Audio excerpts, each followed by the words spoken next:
Hi, இன்றைக்கி நம்ம CA final ஜிஎஸ்டியில் ஃபஸ்ட் சாப்டர் ஐசிஐ ஸ்டடி மெட்டீரியலில் பார்க்க போகிறோம். ஆரம்பிக்கிறதுக்கு முன்னாடி ஒரு விஷயம் சொல்லணும். இங்கே மெட்டீரியல் எப்படி அவங்க டிசைன் பண்ணியிருக்காங்கன்னா, அந்த செக்ஷன்ஸை கொடுத்துட்டு அந்த செக்ஷனை அனலைஸ் பண்ணியிருக்காங்க. அதாவது இந்த ப்ரொவிஷனுக்கு இதெல்லாம் தான் அர்த்தம். அப்புறம் சில வேர்ட்ஸ் எல்லாம் அவங்க எக்ஸ்பிளைன் பண்ணியிருக்காங்க. அவ்வளோதான். அதுதான் நமக்கு 100+ பேஜஸ் வருது. பட் நம்ம மெமரைஸ் பண்ண வேண்டியது, ரிவைஸ் பண்ண வேண்டியதுன்னு பார்த்தா ஒரு மேக்ஸ் டு தி மேக்ஸ் 30 பேஜஸில் நம்ம வந்து அதை சுருக்கிடலாம். ஓகே, நம்ம பார்க்கலாம். கிளாஸில் போகலாம். ஓகே, டாக்ஸபிள் ஈவெண்ட் அதாவது ஜிஎஸ்டி வர்றதுக்கு முன்னாடி நிறைய இன்டைரக்ட் டேக்ஸஸ் இருந்துச்சு. ஜிஎஸ்டிக்கு அப்புறம் அதெல்லாம் எக்ஸிஸ்டன்ஸில் இல்லை. ஸோ அந்த வெவ்வேறு இன்டைரக்ட் டேக்ஸஸில் டாக்ஸபிள் ஈவெண்ட்டுன்றது வேறையாக இருந்திருக்கு. Example manufacturing, sale, rendering of service, purchase, இதெல்லாம் தான் டாக்ஸபிள் ஈவெண்ட்டாக இருந்திருக்கு. ஆனால் இப்போது ஜிஎஸ்டி வந்ததுக்கப்புறம் டாக்ஸபிள் ஈவெண்ட்னால் அது ஒன்று. அது என்னென்னா நம்ம சப்ளை. ஓகே, அடுத்து டெஃபினிஷன்ஸ் நிறைய சொல்லியிருக்காங்க. இதில் சில டெஃபினிஷன்ஸ் மட்டும் நம்ம எக்ஸாமுக்கு புரிஞ்சுக்கிட்டு மெமரைஸ் பண்ணணும். மற்றதெல்லாம் ரீட் பண்ணி புரிஞ்சுக்கிட்டால் போதுமானது. ஓகே, ஃபஸ்ட்டு குட்ஸ் அப்படின்னா என்னென்னா every kind of movable property other than money and securities. அதாவது மணி அண்ட் செக்யூரிட்டிஸ் குட்ஸ் கிடையாதுன்னு சொல்லியிருக்காங்க. அடுத்து சர்வீஸ் பற்றி சொல்கிறப்பையும் மணியும் செக்யூரிட்டிஸும் சர்வீஸ் கிடையாதுன்னு சொல்லியிருக்காங்க. அப்போது மணியும் செக்யூரிட்டிஸும் குட்ஸும் கிடையாது, சர்வீஸும் கிடையாது. ஸோ ஜிஎஸ்டியில் மணியும் செக்யூரிட்டிஸ் ட்ரான்சாக்ஷனும் ஜிஎஸ்டி கிடையாது. ஓகே, குட்ஸ்னால் என்னென்ன சொல்லியிருக்காங்கன்னா மூவபிள் ப்ராப்பர்ட்டி 1, ஆக்ஷனபிள் கிளைம் 2, அடுத்து growing crops grass which are agreed to be severed before supply. அதாவது மூவபிள் ப்ராப்பர்ட்டின்னா இம்மூவபிள் ப்ராப்பர்ட்டியை தவிர்த்து மற்ற எல்லாம் மூவபிள் ப்ராப்பர்ட்டி. இம்மூவபிள் ப்ராப்பர்ட்டின்னா என்னது? இம்மூவபிள் ப்ராப்பர்ட்டின்னா இங்கே land, benefits arising out of land, அடுத்து anything attach to the earth, அதாவது பில்டிங், அண்ட் தேர்ட் ஒன்று என்ன சொல்கிறாங்கன்னா anything permanently fasten to anything attach to the earth. அப்படின்னா இந்த மொபைல் டவர் இருக்கு இல்லையா, அந்த மொபைல் டவர்லாம் இருக்கும் இல்லையா, அது. இம்மூவபிள் ப்ராப்பர்ட்டின்னா என்னது? Land, benefits arising out of land, anything attach to the earth, and third ஒன்று என்னென்னா permanently attach to anything attach to the earth. அதாவது இந்த இது இருக்கு இல்லையா, இது மேலே அட்டாச் ஆகிருக்கிறது அப்படின்னு அர்த்தம், இதில் அட்டாச் ஆகிருக்கிறதுன்னு அர்த்தம். இதுதான் இம்மூவபிள் ப்ராப்பர்ட்டி. இந்த மூணையும் தவிர்த்துட்டு உள்ளது தான் மூவபிள் ப்ராப்பர்ட்டி. அதுதான் குட்ஸு.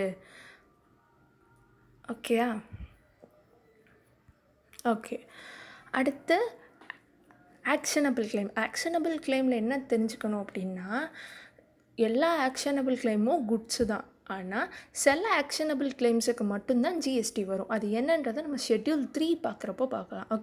இப்போ இந்த விஷயத்தை மட்டும் மைண்டில் போட்டு வச்சுக்குவோம் நம்ம. அடுத்து க்ரோயிங் கிராப்ஸு, கிராஸு, இதெல்லாத்தையும் சேல் பண்ணுறதுக்கு முன்னாடியே கட் பண்ணி சேல் பண்ணுறோம் அப்படின்னா அது குட்ஸ் ஆகிடும். ஏன்னா கட் பண்ணதுக்கப்புறம் அது மூவபிள் ப்ராப்பர்ட்டி ஆகிடுதா, அதனால் இது குட்ஸ் தான் அப்படின்னு சொல்லியிருக்காங்க. ஸோ குட்ஸுன்னா movable property, actionable claims, growing crops, grass which are agreed to be severed before supply.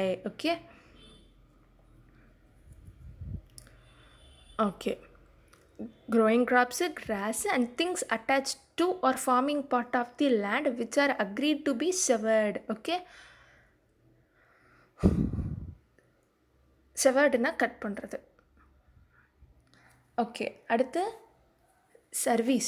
Service அப்படின்னா என்னென்னா எனிதிங் அதர் தென் குட்ஸ். அப்படின்னா எப்படி யோசிக்கணும் நம்ம மைண்டில்? Anything other than movable property, money and security. ஆக்சுவலாக அந்த மணி அண்ட் செக்யூரிட்டிஸை தனியாக வச்சுக்கோங்க, ஏன்னா அது குட்ஸும் கிடையாது சர்வீஸும் கிடையாது. ஓகே, இப்போ நம்ம மைண்டில் வச்சுக்க வேண்டியது anything other than movable property. அப்படின்னா என்னது? Immovable property. அப்போது இம்மூவபிள் ப்ராப்பர்ட்டி சர்வீஸில் இன்க்ளூட் ஆகும். Okay okay includes activities relating to use of money or its conversion by cash. Okay, இது என்னென்னா இப்போது உங்கள்கிட்ட இந்தியன் ருப்பீஸ் இருக்குது, அதை நீங்கள் டாலராக கன்வெர்ட் பண்ணணும். அல்லது உங்கள்கிட்ட 10,000 ரூபாய் அமௌண்ட் இருக்குது, அது எல்லாமே 500 ருப்பீஸ் நோட்டாக இருக்குதுன்னு வச்சுக்கோங்களேன். அதை நீங்கள் 100 ருப்பீஸ் நோட்டுக்கு மாற்றணும், டினாமினேஷன் மாற்றணும். ஓகே, 100 ருப்பீஸ் நோட்டாக ஒரு 10,000 ருப்பீஸ்க்கு உங்கள்கிட்ட இருக்கணும்னு நீங்கள் சேஞ்ச் பண்ணுறீங்களா, அந்த டினாமினேஷனை கன்வெர்ட் பண்ணுறீங்களா, அதுக்காக மாற்றித்தரேன்னு சொல்லிட்டு உங்கள்கிட்ட செப்பரேட்டாக அதுக்குன்னு கன்சிட்ரேஷன் ஃபீ அவங்க கலெக்ட் பண்ணாங்க அப்படின்னா அது சர்வீஸ். ஓகே, யூஸ்வலாக மணி வந்து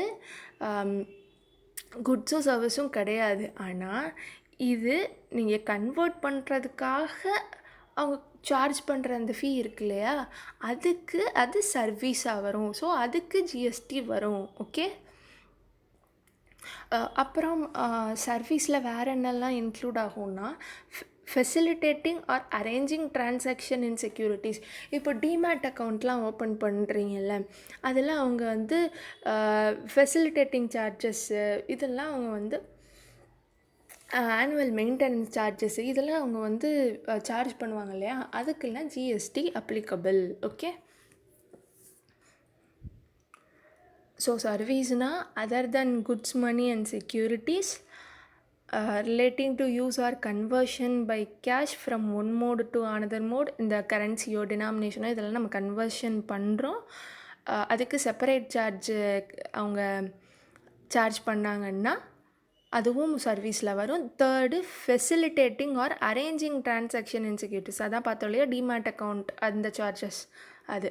ஸோ சர்வீஸ்னால் ஒரு மூணு ஐட்டம் கொடுத்துருக்காங்க, குட்ஸுன்னா ஒரு 3 ஐட்டம் கொடுத்துருக்காங்க. ஓகே, அடுத்து ஃபேமிலி அப்படின்னா என்னென்னா ஜிஎஸ்டி ஆக்ட் படி ஒரு ஆள் எடுத்துக்கிட்டோன்னு வச்சுக்கோங்களேன், மிஸ்டர் ஏ, அவரோட ஸ்பவுஸ் அப்படின்னா ஹஸ்பண்டுக்கு ஒய்ஃபு ஸ்பவுஸு, ஒய்ஃபுக்கு ஹஸ்பண்ட் ஸ்பவுஸ். ஓகே, வாழ்க்கை துணை அப்படின்னு வச்சுக்கலாம் நம்ம. ஓகே, அடுத்து சில்ட்ரன், இவங்க 2 பேருமே எப்பயுமே ஃபேமிலி தான், ரைட்டா? ஆனால் பேரண்ட்டோ கிராண்ட் பேரண்ட்டோ பிரதரோ சிஸ்டரோ அந்த ஆளை டிபெண்ட் பண்ணி இருந்தால் மட்டுமே அவங்க ஃபேமிலியாக வருவாங்க. ஓகே, அடுத்து கன்சிடரேஷன் அப்படின்னா என்னென்னா, ஒரு சப்ளையர் இருக்காங்க, அவங்க கடையில் ஒரு குட்டி பொண்ணு மில்க் பிக்கீஸ் பிஸ்கட் வாங்குகிறாங்க, ரைட்டா? மில்க் பிக்கீஸ் பிஸ்கட் வாங்கினா அவங்கக்கிட்ட காசு இருந்தால் அவங்க கொடுப்பாங்க, ரைட்டா? இல்லைன்னா அவங்க அம்மா கொடுப்பாங்க, ரைட்டா?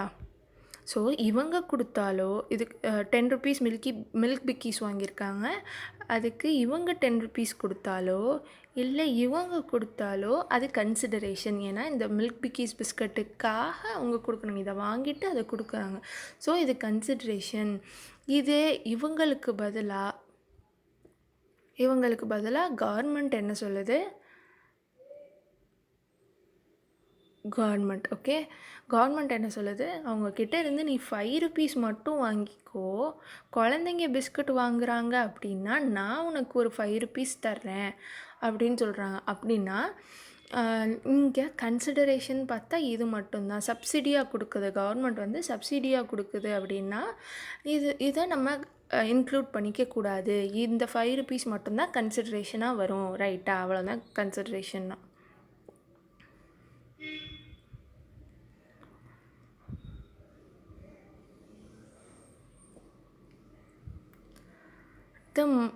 மணினா இந்தியன் லிகட், அதாவது ருப்பீஸோ ஃபாரின் கரன்சியோ செக்கோ promissory note bill of exchange இது எல்லாமே மணி தான். மணி அப்படின்னா குட்ஸ் கிடையாது, குட்ஸோ சர்வீசஸோ கிடையாது. ஆனால் ஒரு exemption, currency held for numismatic value அப்படின்னா அந்த ஓல்டு கரன்சி எல்லாம் வந்து கலெக்ட் பண்ணி சேவ் பண்ணுவாங்கள்ல, அதில் டிரான்சாக்ஷன் எதுவும் அந்த டிரான்சாக்ஷன் எதுவும் நடந்துச்சுன்னா அது டிரான்சாக்ஷன் இன் மணி கிடையாது. ஸோ அது வந்து குட்ஸ் வந்துருச்சுன்னா ஜிஎஸ்டி ஆல்சோ லெவியபிள். ஓகே, அடுத்து இந்தியா அப்படின்றது எது கவர் ஆகுதுன்னா, இந்த நம்ம மேப்பில் பார்ப்போம்ல இந்த சிம்பிளில். Okay, ignore my drawing. Okay, எனக்கு வரல. ஓகே, இப்படி வரும் இல்லையா, இதுதான் இந்த டெரிட்டரி ஆஃப் இந்தியா. வரல, விட்டுரும். ஓகே, அதுதான் டெரிட்டரி ஆஃப் இந்தியா. அதுக்கு மேலே இருக்கிற ஏர் ஸ்பேஸ் இருக்கும் தெரியுமா, தான் அந்த மேலே இருக்கிற அந்த மேப்பில் மேலே வர போர்ஷன்னா இந்த ஏர் ஸ்பேஸ் இருக்கு இல்லையா, அதுவும் இந்தியா தான். அடுத்து தேர்ட் ஒன் என்னென்னா, இந்த மேப் வச்சுக்குவோம், இதான் மேப்புன்னா இதில் இருந்து ஒரு 12 நாட்டிக்கல் மைல்ஸ் வர டெரிட்டரியல் வாட்டர்ஸ் ஆஃப் இந்தியா, ரைட்டா, அதுவும் இந்தியா தான். அதுக்கப்புறம் அது கீழே சீபெட் அண்ட் சப்சாயில் இருக்கு இல்லையா, அதுவும் இந்தியா தான்.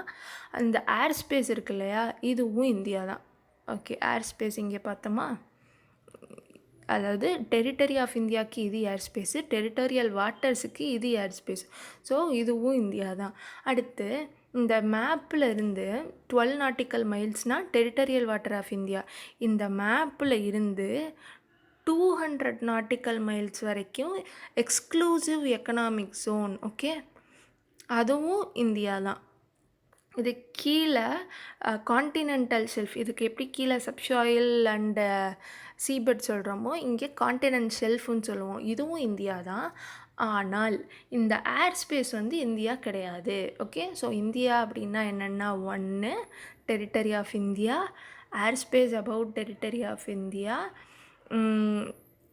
Territorial waters of India, subsoil and seabed is also a part of India. Airspace above that is also India. Exclusive economic zone is also India. And continental shelf is also India. So 7 item வருது. Remember this, airspace above exclusive economic zone is not India. Okay, so 7 items. Okay, இப்போ நம்ம இங்கே read பண்ணலாம். India means territory of India, right. அடுத்து territorial waters, okay. Seabed, okay. 3, 4, 5, 6, 7, 8 ஏதோ நம்ம miss பண்ணிட்டோமா? ஒன்று territorial water, அடுத்து ஏர் ஸ்பேஸு, அடுத்து இங்கே டெரிட்டரியல் வாட்டர்ஸு, இது 4, இது 5, இது 6, 7, எது மிஸ் பண்ணிட்டோம்? 1, 2, 3, 4.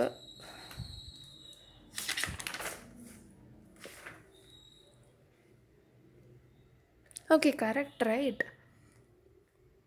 ஓகே, கான்டினென்டல் ஷெல்ஃபை 2 times கேல்குலேட் பண்ணிட்டேன் நான். Okay, that's it. இந்த 7மே இந்தியா தான். ஸோ நமக்கு இந்தியா எக்ஸ்பிளைன் பண்ண சொல்லி கேட்டாலோ இல்லை கரெக்டாக இந்த ஸ்டேட்மெண்ட் கொடுத்து இது கரெக்டானு கேட்டாலோ இதுக்கு நமக்கு தெரிஞ்சிருக்கணும். அதுக்கு தான் இந்த டெஃபினிஷனில் இவ்வளோ நேரம் டைம் ஸ்பெண்ட் பண்ணுறோம். Okay, hope you all R clear. அடுத்த சப்ளையர்னால் நம்ம மில்க் பிக்கீஸ் எக்ஸாம்பிளில் இந்த கடைக்காரர் தான் சப்ளையர். ரெசிபியன்ட்னா அந்த குட்டி பொண்ணு தான் ரெசிபியன்ட், ரைட். இந்த சப்ளையர் ரெசிபியன்ட் எதுக்கு தேவைப்படணும்னா, forward charge mechanism, reverse charge mechanism பார்க்குறப்போ நமக்கு இந்த சப்ளையரும் ரெசிபியண்ட்டும் தேவைப்படும். ஓகே, பர்சன் நம்ம எல்லாருக்கும் தெரியும். மீன்ஸ் இன்க்ளூட்ஸ் நம்ம எல்லாருக்கும் தெரியும். ஓகே, மீன்ஸ் இன்க்ளூட்ஸ் சொல்லணும்னா இப்போ ஒரு டெஃபினிஷனில் நம்ம மீன்ஸ் பார்த்தோம் அப்படின்னா அது எக்ஸாஸ்டிவ் டெஃபினிஷன். இந்தியாவில் மீன்ஸ் இருந்துச்சா, இன்க்ளூட் இருந்துச்சா? மீன்ஸ். அப்போது இந்தியானா இவ்வளவு தான் அப்படின்னு அர்த்தம். இதே இது இன்க்ளூட்ஸ் அப்படின்னு ஏதாவது டெஃபினிஷனில் இருந்துச்சு அப்படின்னா அதில் அவங்க கொடுத்துருக்கிற லிஸ்ட்டு மட்டும் கிடையாது, இன்னும் கொஞ்சம் கூட இன்க்ளூட் ஆகும். இங்கே பாருங்கள், பிஸ்னஸில் இன்க்ளூடுன்னு இருக்கா. அப்போது இதே மாதிரி சிமிலராக, அதாவது இது எக்ஸாஸ்டிவ் டெஃபனிஷன் கிடையாது, அதாவது இதுன்னா மட்டும்தான் பிஸ்னஸ் அப்படின்னு அர்த்தம் கிடையாது. இதே மாதிரி சிமிலர் ஆக்டிவிட்டீஸும் இன்க்ளூட் ஆகும் அப்படின்னு அர்த்தம். ஓகே, அதுதான் சொல்லியிருக்காங்க. அப்புறம் இது இங்கே என்ன சொல்லியிருக்காங்கன்னா, நம்ம வந்து இந்த ஸ்டடி மெட்டீரியலில் நம்ம எக்ஸாமுக்கு சிஜிஎஸ்டியும் ஐஜிஎஸ்டி லாஸும் தான் இருக்குது. ஸ்பெசிஃபிக் ஸ்டேட் ஜிஎஸ்டி லாஸ் வந்து இல்லை, அது வந்து அவுட் சைட் தி சிலபஸ் அப்படின்னு சொல்லியிருக்காங்க. ஸோ நம்ம பார்க்குற செக்ஷன் 7 அப்படின்னா சிஜிஎஸ்டி ஆக்ட். ஓகே, ஐஜிஎஸ்டினா அவங்க ஸ்பெசிஃபை பண்ணியிருப்பாங்க. ரைட்டா? அடுத்து இப்போ தான் நம்ம மெயின் ஹார்ட் ஆஃப் தி சாப்டருக்கு வந்திருக்கோம். ஓகே, இது மார்க் பண்ணிக்கோங்க. இது நம்ம படிக்கணும். சாரி, இங்கே கூட தேவை கிடையாது, இங்கே இருந்து நம்ம படித்தா போதும். ஓகே, இது என்னென்னா சும்மா ஒரு இண்டெக்ஸ் மாதிரி, சினாப்சஸ் மாதிரி. இன்னுமே என்ன பார்க்க போகிறோன்னா செக்ஷன் 7, 8, ஷெட்யூல் 1, 2, 3 பார்க்க போகிறோம். செக்ஷன் 7 எதை பற்றி சொல்லுதுன்னா, எதெல்லாம் சப்ளை. ஏன்னா சப்ளை தானே நமக்கு டேக்ஸபிள் ஈவெண்ட்டு, அது இருந்தால் தானே டேக்ஸ் ஜிஎஸ்டியே கலெக்ட் ஆகும். அப்போ அதுக்குரிய அர்த்தத்தை தெளிவாக சொல்லணும் இல்லையா, அதை தான் அவங்க செக்ஷன் 7 எக்ஸ்பிளைன் பண்ணியிருக்காங்க. Section 8 composite supply, mixed supply பற்றியும் சொல்லியிருக்காங்க. அடுத்து ஷெட்யூல் 1, 2, 3 3 ஷெட்யூல்ஸ் இருக்குது. அது என்னென்னா, ஃபஸ்ட் ஷெட்யூல் எதை பற்றி சொல்லுதுன்னா, இப்போ கன்சிடரேஷன். ஓகே, இதை நம்ம அடுத்து சப்ளைனா என்னன்றதை பார்த்துட்டு இது எதை சொல்லுதுன்னு பார்த்தா நமக்கு ஈஸியாக இருக்கும். As of now let us concentrate on section 7, what is mean by supply. Okay, supply அப்படின்னா என்னென்னா, ஒரு டிரான்சாக்ஷன் சப்ளையாக நீங்கள் கண்டுபிடிக்கணும் அப்படின்னா நீங்கள் ஒரு 3 விஷயம் பார்க்கணும். அது வந்து ஏதாவது ஃபார்ம் ஆஃப் சப்ளையில் இருக்கா அப்படின்றத பார்க்கணும். Form of supplies or activities of சப்ளைஸ்ன்னு சொல்லலாம். Okay, form. Okay, let us keep this simple, form. Okay, அடுத்து இது கன்சிடரேஷன். அவங்க சார்ஜ் பண்ணியிருக்காங்க. மில்க் பிக்கீஸ் வந்து கன்சிடரேஷன் 10 ரூபாய்க்கு தானே அவங்க சேல் பண்ணியிருக்காங்க. அது இந்த 10 ரூபா கன்சிடரேஷன். ரைட்டா?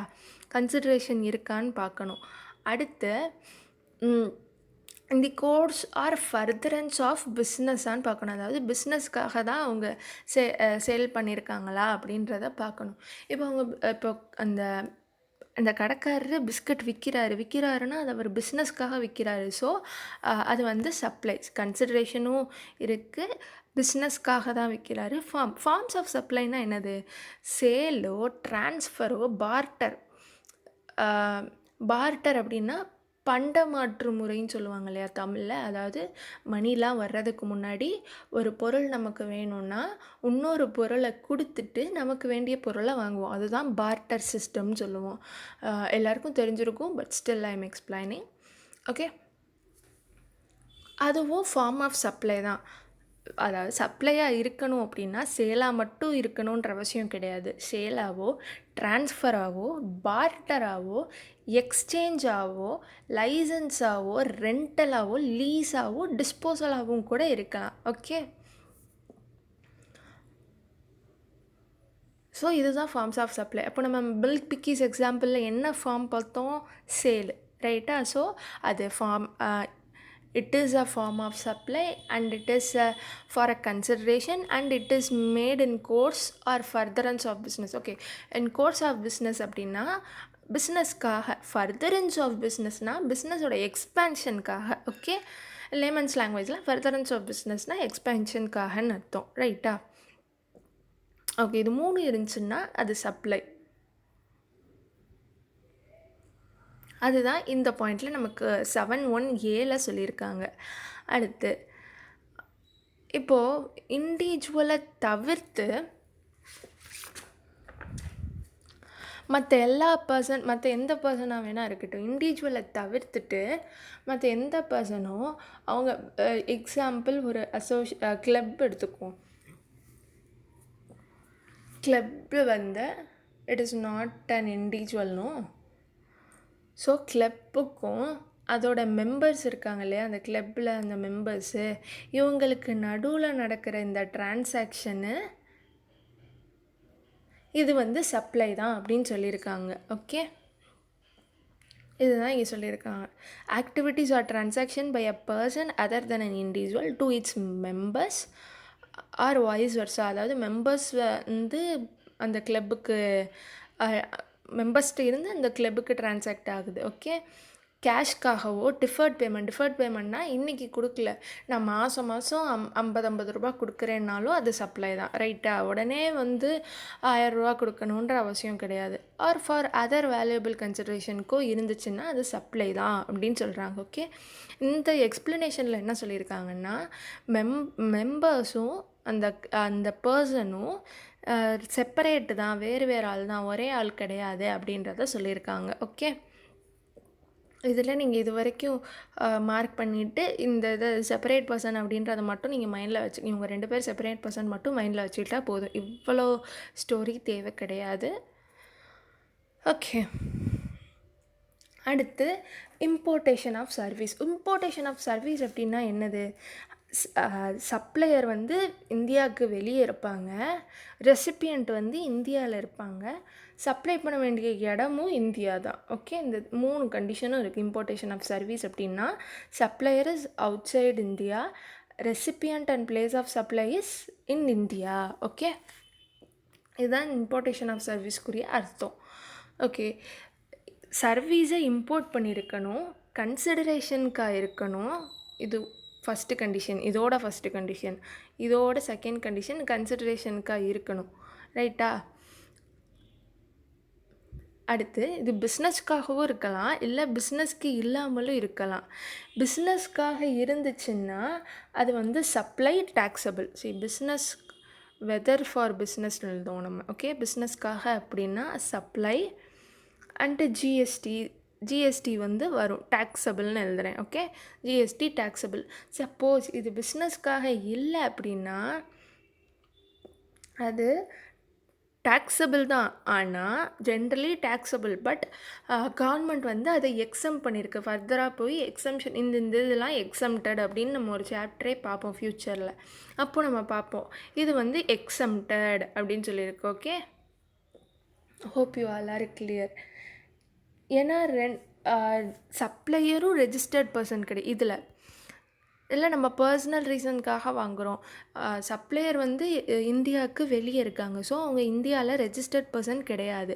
அண்டு பிஸ்னஸ்க்காக இல்லை, என்னோட பர்சனல் ரீசனுக்காக வந்து நான் சார்ட்டர்ட் அக்கௌண்டன்ட் கிட்டேருந்து சர்வீஸ் ரிசீவ் பண்ணுறேன், ஃபாரினில் இருக்கிற சார்ட்டர்ட் அக்கௌண்டன்ட் கிட்டேருந்து சர்வீஸ் ரிசீவ் பண்ணுறேன் அப்படின்னா நானும் ரெஜிஸ்டர்ட் பர்சன் கிடையாது. அப்போ யார் டேக்ஸ் கட்டுவா? இதை மைண்டில் வச்சுக்கிட்டு கவர்மெண்ட் வந்து எக்ஸம்ட் பண்ணியிருக்கு. So this is not taxable. ஆனால் நம்ம நாட் டேக்ஸபிள்னு எழுதக்கூடாது, இதை எக்ஸம்டட் அப்படின்னு எழுதணும். ரைட்டா? ஏன்னா இதோட நேச்சர் வந்து டேக்ஸபிள் தான், ஆனால் கவர்மெண்ட் வந்து பெரிய மனசு பண்ணி எக்ஸம் பண்ணியிருக்கு. ஓகே, அப்படி எடுத்துக்கணும். இது வந்து டேக்ஸபிள் தான். ரைட்டா? இது வந்து ஆர்சிஎம்மில் டேக்ஸபிள். யூஸ்வலாக இப்போது நம்ம மில்க் பிக்கீஸ் கேஸ் எடுத்துக்குவோமே, இப்போது சப்ளையர் வந்து ஜிஎஸ்டியை கலெக்ட் பண்ணிக்குவாங்க, அந்த கடைக்காரர் ஜிஎஸ்டியை கலெக்ட் பண்ணிட்டு அவர் கட்டுவார். சப்ளையர் கலெக்ட் பண்ணி கவர்மெண்ட் கிட்ட கட்டினா அது ஃபார்வர்ட் சார்ஜ் மெக்கானிசம். ரெசிபியண்ட் அது எது? அந்த பொண்ணு, அந்த எக்ஸாம்பிள் அந்த பொண்ணு ரெசிபியண்ட். ரைட்டா? ரெசிபியண்ட்னா அந்த சர்வீஸையோ குட்ஸையோ ரிசீவ் பண்ணுறவங்க ரெசிபியண்ட். ரைட்டா? அந்த ரெசிபியண்ட் கட்டுறாங்க அப்படின்னா அது ஆர்சிஎம் மெத்தட், ஆர் ஞாபகம் வச்சுக்கோங்க. ஓகே, ரெசிபியன்ட் கட்டுறாங்கன்னா அது வந்து ஆர்சிஎம் மெத்தட். இங்கே சப்ளையர் யார்? இம்போர்ட்டேஷன் ஆஃப் சர்வீஸில் வெளிநாட்டில் இருக்கிற ஒரு சார்ட்டர்ட் அக்கௌண்டன்ட். அவர் இந்தியாவில் ரெஜிஸ்ட்ரே பண்ணலை. அவர்கிட்ட இருந்து எப்படி கவர்மெண்ட் அந்த அந்த ஜிஎஸ்டியை கலெக்ட் பண்ணும்? It is impossible. Right? So இங்கே இருக்கிற அந்த இந்தியன் ரெசிடெண்ட் கிட்ட கவர்மெண்ட் வந்து ஆர்சிஎம்மில் டேக்ஸை கலெக்ட் பண்ணிக்கும். ரைட்டா? payment of tax is his liability. Okay, hope you all are clear. அடுத்து தேர்ட் ஒன் என்ன? ஆக்டிவிட்டி ஸ்பெசிஃபைடு இன் ஷெட்யூல் 1. ஓகே, ஷெட்யூல் 1 இது வரைக்கும் நம்ம பார்த்த எல்லாமே ஃபார் கன்சிடரேஷன் தான். ஓகே, ஆனால் நம்ம ஜென்ரல் ரூலே என்னது? Forms of supply, consideration and in the course or furtherance of business ரைட்டா. இதே பேசிக்லேயே 3 கண்டிஷன் சொல்லிட்டாங்க. அதில் ஒன்று கன்சிடரேஷன். ஆனால் இங்கே ஷெட்யூல் 1 ஆக்டிவிட்டீஸ்னு கொடுத்து அதில் என்ன சொல்கிறாங்கன்னா, கீழே சொல்லியிருக்க ஐட்டம்ஸ்லாம் வந்து கன்சிடரேஷனுக்காக இல்லாட்டியுமே அது சப்ளை தான் அப்படின்னு சொல்லியிருக்காங்க. அது என்னென்ன ஐட்டம்னா,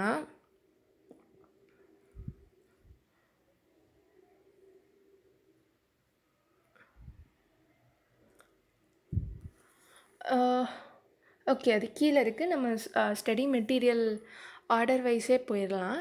அது என்னென்னன்றதை நம்ம இன்னும் கொஞ்சம் நேரத்தில் பார்க்கலாம். அடுத்து சப்ளைனா என்னன்றதை செக்ஷனில் சொல்லிட்டாங்க. அடுத்து என்ன சொல்கிறாங்கன்னா, இது சப்ளை ஆஃப் குட்ஸா சப்ளை ஆஃப் சர்வீஸான்றதை எப்படி கண்டுபிடிப்பீங்கன்னு கேட்குறாங்க. எதுக்கு கண்டுபிடிக்கணும்? எதுக்குன்னா, இப்போ குட்ஸாக இருந்துச்சுன்னா ஒரு ரேட்டு, என்ன ரேட்டு? ஜிஎஸ்டி ரேட்டு ரைட்டா. சர்வீஸாக இருந்துச்சுன்னா 18% அப்படின்னு சொல்லியிருக்காங்க.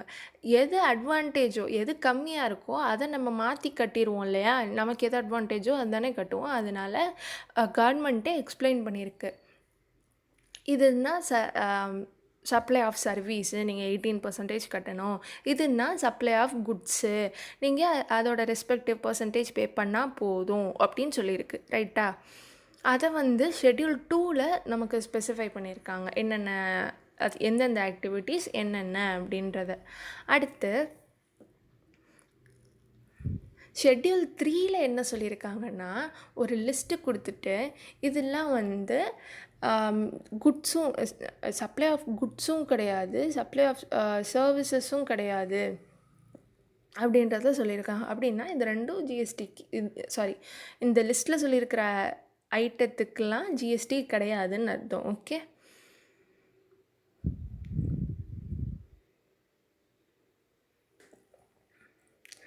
இது என்ன சொல்லியிருக்காங்கன்னா, ஒரு சில நோட்டிஃபைடு ஆக்டிவிட்டீஸோ டிரான்சாக்ஷனோ அண்டர் சென்ட்ரல் கவர்மெண்ட்டோ ஸ்டேட் கவர்மெண்ட்டோ லோக்கல் அத்தாரிட்டியோ பப்ளிக் அத்தாரிட்டிஸாக அந்த ஆக்டிவிட்டீஸை அண்டர்டேக் பண்ணியிருக்காங்க அப்படின்னா அது வந்து குட்ஸும் கிடையாது சர்வீசஸும் கிடையாது அப்படின்னு சொல்கிறாங்க இதில் ரைட்டா. அது என்னென்ன ஆக்டிவிட்டீஸ் அப்படின்னா, இது வரைக்கும் ஒரு 2 ஆக்டிவிட்டீஸ் இருக்குது. என்னென்னா, activity in relation to function entrusted to panchayat under 243 and municipality under 243W ரைட்டா. இந்த 2 செக்ஷன் கீழேயும் அவங்களுக்கு வந்து லைசன்ஸ் ப்ரொவைட் பண்ணியிருந்தாங்க அப்படின்னா அது வந்து இங்கே இருக்குமே